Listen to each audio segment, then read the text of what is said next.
people, try your best not to hurt their feelings. Try your best not to, what in Arabic is known as tahqir. La tahqiranna. Do not look down on someone. Oftentimes what happens is when we interact with each other, we don't realize that either openly or indirectly, the words that I say can really hurt a person's feelings. To give you an example, let's say I'm talking to someone and I begin to talk about that person's language. Or I talk to someone and I begin to talk about their profession. Or I talk about their dressing. Or I talk about their home. I talk about their background. And my intention could be pure, but because I don't have an understanding of the person's circumstance, my words can cause more harm and more damage than good. That's why Nabi sallallahu alaihi wasallam, he teaches us, man samata naja. If you're in a situation where you have the choice of saying something or remaining silent, 9 out of 10 times, you're better off remaining silent. I'm better off remaining silent instead of making an uneducated comment. And this applies throughout. Sometimes we speak in person. A lot of times we're on online forums. Sometimes we're on the phone.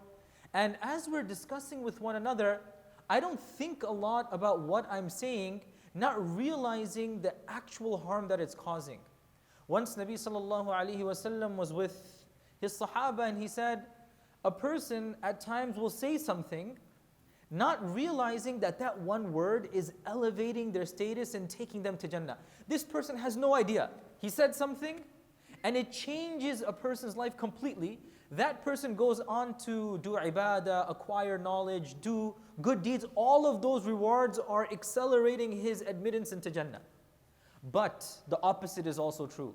A person says something, types something, sends something, shares something, not realizing how devastating that could be without doing any research, without doing any thinking, and that person will be going to the depths of Jahannam without even realizing.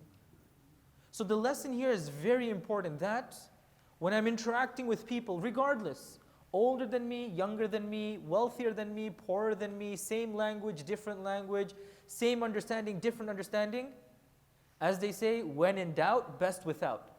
If I'm speaking with somebody about anything, and I'm not sure, I'm thinking, should I say it, should I not say it? Best is don't say it. If I'm not sure and I say it, I don't know how I'm going to affect that person's perception and saying things that are very hurtful. Sometimes, I'm going to end on this point.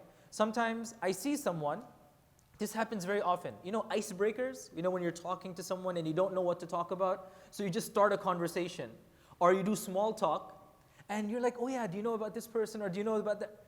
That first step that we took, leaving the conversation between me and him, and we start talking about somebody else, that is the rope of shaitan pulling me in a direction. Before I know it, I'm doing ghibah. Before I know it, I'm talking negatively about somebody else. The Sahaba used to hold their tongues and say that this flesh is either taking me to Jannah or Jahannam, so I need to be very conscious about it. So just in summary, the lessons is for myself more than anyone else, that when I talk, if I'm not sure what impact my words are going to have, especially when a lot of people are going to be privy to that, I'm sharing information publicly, if I don't know how harmful it could be, let me remain silent, lest it causes more harm than good. And Nabi sallallahu alaihi wasallam tells us, man samata naja, whoever remains silent, he is the most successful. May Allah subhanahu wa ta'ala grant us restraint. May Allah subhanahu wa ta'ala allow us to say those things that are good, and may He protect us from saying those things that are harmful for our dunya and for our iman.